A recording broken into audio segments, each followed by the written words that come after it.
Assalamualaikum warahmatullahi wabarakatuh. Good morning everyone. I hope you are on the good condition today.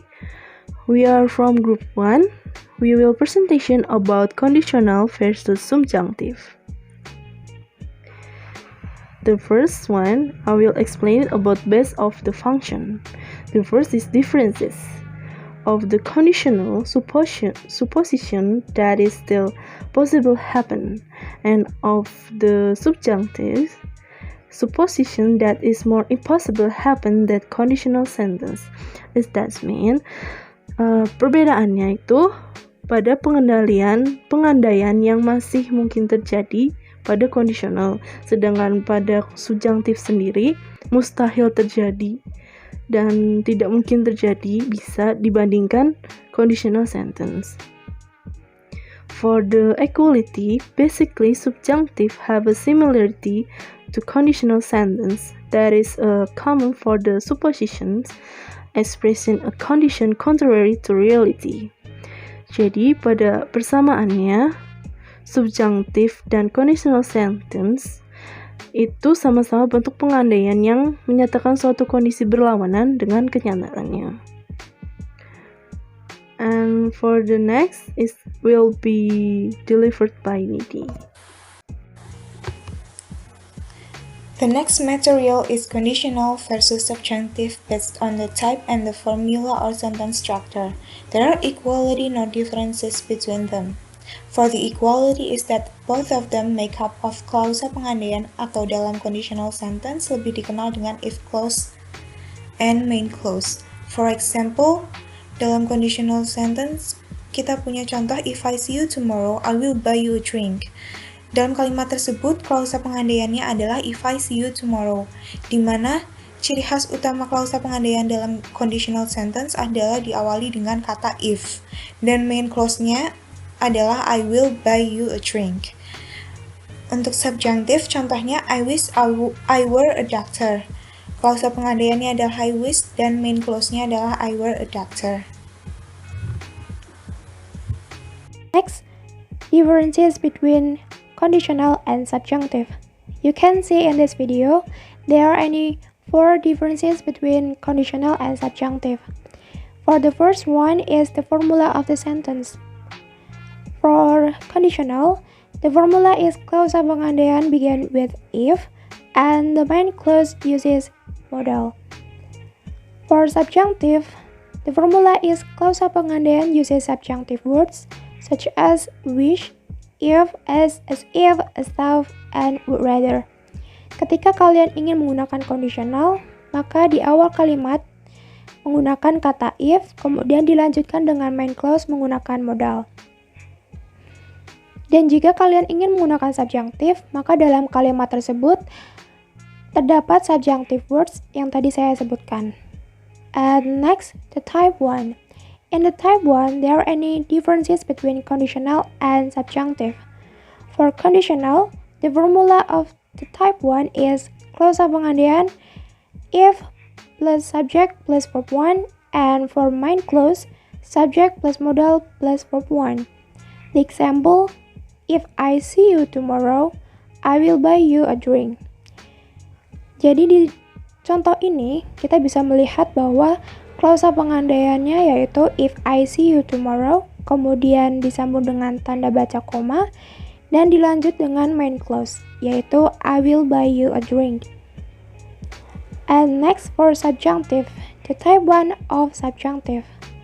The formula of klausa pengandaian is subject 1 plus subjunctive words, and the main clause is subject plus would or could plus verb 1.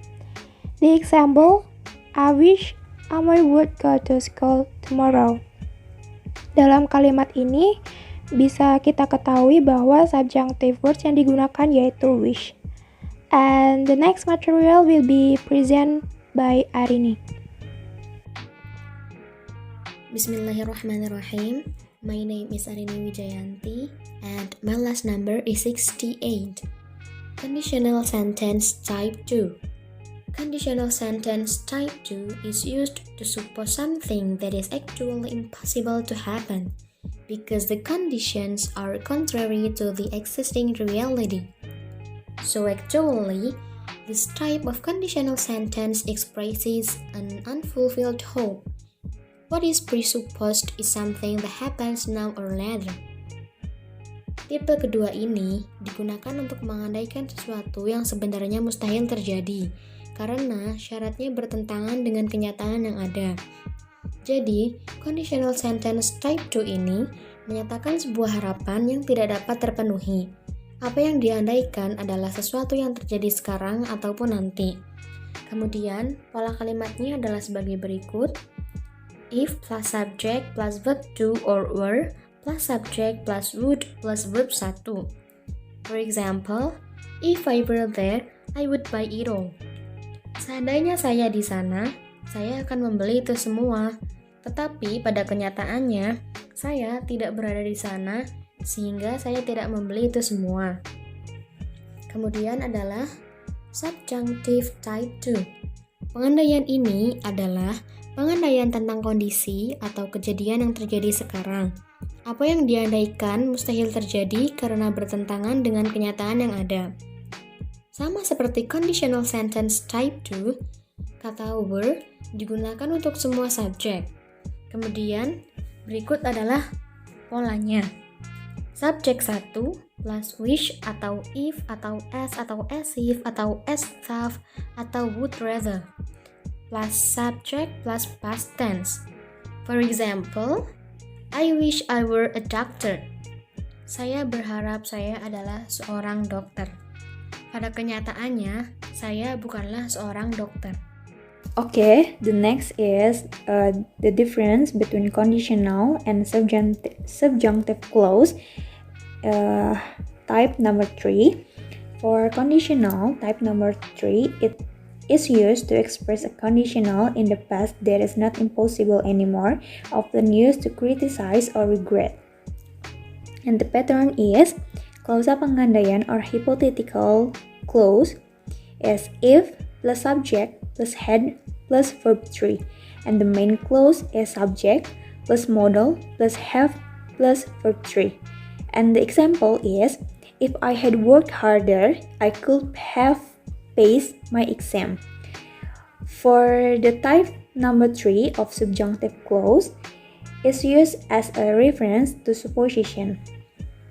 And the pattern is hypothetical clause or klausa pengandaian is subject number 1 plus wish, if, as if, as to, would rather. And the main clause is subject plus past perfect. For example, I wish I had typed a letter. Thank you. I think it's enough. Thank you. Wassalamualaikum warahmatullahi wabarakatuh. Shall we have breakfast together?